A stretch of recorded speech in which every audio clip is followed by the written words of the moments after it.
राजाओं की पहली पुस्तक अध्याय 1 वचन 1 से 53। राजा दाऊद अपने वृद्ध अवस्था में। दाऊद राजा बूढ़ा वरन बहुत पुरनिया हो गया था, और यद्यपि उसको कपड़े ओढ़ाए जाते थे तो भी वह गर्म न होता था। इसलिए उसके कर्मचारियों ने उससे कहा, हमारे प्रभु राजा के लिए कोई जवान कुंवारी ढूंढी जाए जो राजा के सम्मुख रहकर उसकी सेवा किया करे और तेरे पास लेटा करे कि हमारे प्रभु राजा को गर्मी पहुँचे। तब उन्होंने समस्त इज़राइली देश में एक सुंदर कुंवारी ढूंढते ढूंढते अबीशग नामक एक शूनेम वासी कन्या को पाया और राजा के पास ले आए। वह बहुत ही सुंदर थी और वह राजा की दासी होकर उसकी सेवा करती रही, परंतु राजा ने उससे सहवास न किया। अदोनियाह का राजद्रोह। तब हग्गीत का पुत्र अदोनियाह सिर ऊंचा करके कहने लगा, मैं राजा बनूंगा। अतः उसने रथ और सवार और अपने आगे आगे दौड़ने को 50 पुरुष रख लिए। उसके पिता ने जन्म से लेकर उसे कभी यह कहकर उदास न किया था, तूने ऐसा क्यों किया। वह बहुत रूपवान था और अबशालोम के बाद उसका जन्म हुआ था। उसने सरूयाह के पुत्र योआब से और एब्यातार याजक से बातचीत की और उन्होंने उसके पीछे होकर उसकी सहायता की। परंतु सादोक याजक, यहोयाद का पुत्र बनाया, नातान नबी, शिमीरेई और दाऊद के शूरवीरों ने अदोनियाह का साथ न दिया। अदोनियाह ने जोहेलेत नामक पत्थर के पास, जो एनरोगेल के निकट है, भेड़, बैल और तैयार किए हुए पशु बलि किए और अपने भाई सब राजकुमारों को और राजा के सब यहूदी कर्मचारियों को बुला लिया। परंतु नातान नबी और बनायाह और शूरवीरों को और अपने भाई सुलेमान को उसने न बुलाया। सुलेमान का राजा बनाया जाना। तब नातान ने सुलेमान की माता बेतशेबा से कहा, क्या तूने सुना है कि हग्गीत का पुत्र अदोनियाह राजा बन बैठा है और हमारा प्रभु दाऊद इसे नहीं जानता। इसलिए अब आ, मैं तुझे ऐसी सम्मति देता हूँ जिससे तू अपना और अपने पुत्र सुलेमान का प्राण बचाए। तू दाऊद राजा के पास जाकर उससे यों पूछ, हे मेरे प्रभु, हे राजा, क्या तूने शपथ खाकर अपनी दासी से नहीं कहा कि तेरा पुत्र सुलेमान मेरे बाद राजा होगा और वह मेरी राजगद्दी पर विराजेगा। फिर अदोनियाह क्यों राजा बन बैठा है। अब जब तू वहाँ राजा से ऐसी बातें करती रहेगी, तब मैं तेरे पीछे आकर तेरी बातों की पुष्टि करूँगा। तब बेतशेबा राजा के पास कोठरी में गई। राजा बहुत बूढ़ा था और उसकी सेवा टहल शूनेमिन अबीशग करती थी। बेतशेबा ने झुककर राजा को दंडवत किया और राजा ने पूछा, तू क्या चाहती है। उसने उत्तर दिया, हे मेरे प्रभु, तूने तो अपने परमेश्वर यहोवा की शपथ खाकर अपनी दासी से कहा था, तेरा पुत्र सुलेमान मेरे बाद राजा होगा और वह मेरी गद्दी पर विराजेगा। अब देख, अदोनियाह राजा बन बैठा है और अब तक मेरा प्रभु राजा इसे नहीं जानता। उसने बहुत से बैल, तैयार किए पशु और भेड़ें बलि की और सब राजकुमारों को और एब्यातार याजक और योआब सेनापति को बुलाया है, परंतु तेरे दास सुलेमान को नहीं बुलाया। और हे मेरे प्रभु, हे राजा, सारे इज़राइल की आंखें तेरी ओर लगी है कि तू उनसे कहे कि हमारे प्रभु राजा की गद्दी पर उसके बाद कौन बैठेगा। नहीं तो जब हमारा प्रभु राजा अपने पुरखाओं के संग सोएगा, तब मैं और मेरा पुत्र सुलेमान दोनों अपराधी गिने जाएंगे।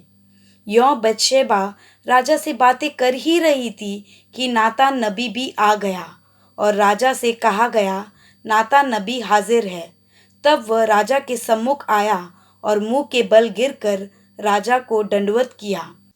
तब नातान कहने लगा, हे मेरे प्रभु, हे राजा, क्या तूने कहा है अदोनिय्याह मेरे बाद राजा होगा और वह मेरी गद्दी पर विराजेगा? देख, उसने आज नीचे जाकर बहुत से बैल, तैयार किए हुए पशु और भेड़ें बलि की है और सब राजकुमारों और सेनापतियों को और एब्यातार याजक को भी बुला लिया है और वे उसके सम्मुख खाते पीते हुए कह रहे हैं, अदोनिय्याह राजा जीवित रहे।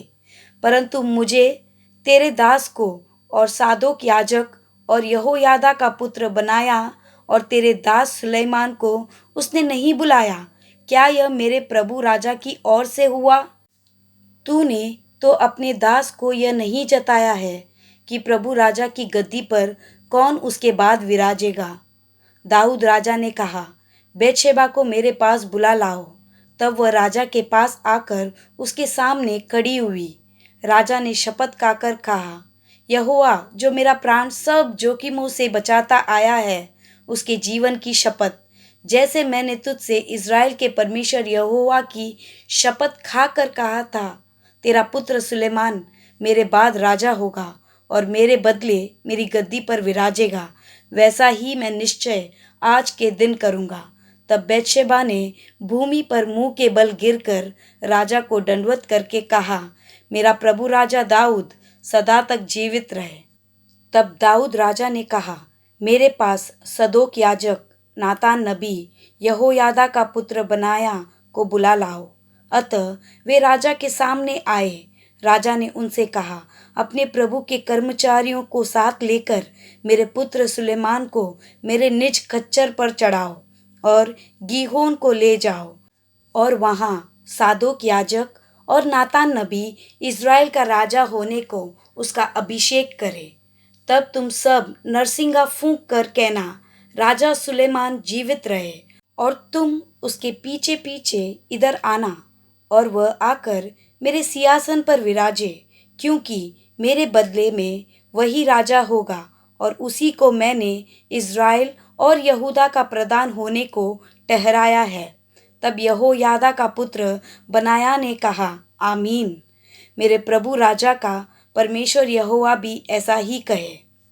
और जिस रीति यहोवा मेरे प्रभु राजा के संग रहा, उसी रीति वह सुलेमान के भी संग रहे और उसका राज्य मेरे प्रभु दाऊद राजा के राज्य से भी अधिक बढ़ाए। तब सादोक याजक और नातान नबी और यहोयादा का पुत्र बनाया करेतियों और पलेतियों को संग लिए हुए नीचे गए और सुलेमान को राजा दाऊद के कच्चर पर चढ़ाकर गीहोन को ले चले। तब सादोक याजक ने यहोवा के तंबू में से तेल भरा हुआ सींग निकाला और सुलेमान का राज्य अभिषेक किया। तब वे नरसिंगा फूंकने लगे और सब लोग बोल उठे, राजा सुलेमान जीवित रहे। तब सब लोग उसके पीछे पीछे बांसुरी बजाते और इतना बड़ा आनंद करते हुए ऊपर गए कि उनकी ध्वनि से पृथ्वी डोल उठी। जब अदोनिय्याह और उसके सब अतिथि खा चुके थे, तब यह ध्वनि उनको सुनाई पड़ी। योआब ने नरसिंगा का शब्द सुनकर पूछा, नगर में हलचल और चिल्लाहट का शब्द क्यों हो रहा है? वह यह कह ही रहा था कि एब्यातार याजक का पुत्र योनातान आया और अदोनिय्याह ने उससे कहा, भीतर आ, तू तो भला मनुष्य है और भला समाचार भी लाया होगा। योनातान ने अदोनिय्याह से कहा, सचमुच हमारे प्रभु राजा दाऊद ने सुलेमान को राजा बना दिया और राजा ने सादोक याजक, नातान नबी और यहोयादा का पुत्र बनाया और करेतियों और पलेतियों को संग भेज दिया और उन्होंने उसको राजा के खच्चर पर चढ़ाया है। और सादोक याजक और नातान नबी ने गीहोन में उसका राज्य अभिषेक किया है और वे वहाँ से ऐसा आनंद करते हुए ऊपर गए कि नगर में हलचल मच गई। और जो शब्द तुमको सुनाई पड़ रही है वही है, सुलेमान राजगद्दी पर विराज भी रहा है। फिर राजा के कर्मचारी हमारे प्रभु दाऊद राजा को यह कहकर धन्य कहने आए, तेरा परमेश्वर सुलेमान का नाम तेरे नाम से भी महान करे और उसका राज्य तेरे राज्य से भी अधिक बढ़ाए। और राजा ने अपने पलंग पर दंडवत की। फिर राजा ने यह भी कहा, इज़राइल का परमेश्वर यहोवा धन्य है, जिसने आज मेरे देखते एक को मेरी गद्दी पर विराजमान किया है। तब जितने अतिथि अदोनिय्याह के संग थे, वे थरथरा उठे और उठकर अपना अपना मार्ग लिया। और अदोनिय्याह सुलेमान से डर कर उठा और जाकर वेदी के सींगों को पकड़ लिया। तब सुलेमान को यह समाचार मिला, अदोनिय्याह सुलेमान राजा से ऐसा डर गया है कि उसने वेदी के सींगों को यह कहकर पकड़ लिया है, आज राजा सुलेमान शपथ खाए कि अपने दास को तलवार से न मार डालेगा। सुलेमान ने कहा, यदि वह भलमनसी दिखाए तो उसका एक बाल भी भूमि पर गिरने न पाएगा, परंतु यदि उसमें दुष्टता पाई जाए तो वह मारा जाएगा। तब राजा सुलेमान ने लोगों को भेज दिया, जो उसको वेदी के पास से उतार ले आए। तब उसने आकर राजा सुलेमान को दंडवत की और सुलेमान ने उससे कहा, अपने घर चला जा।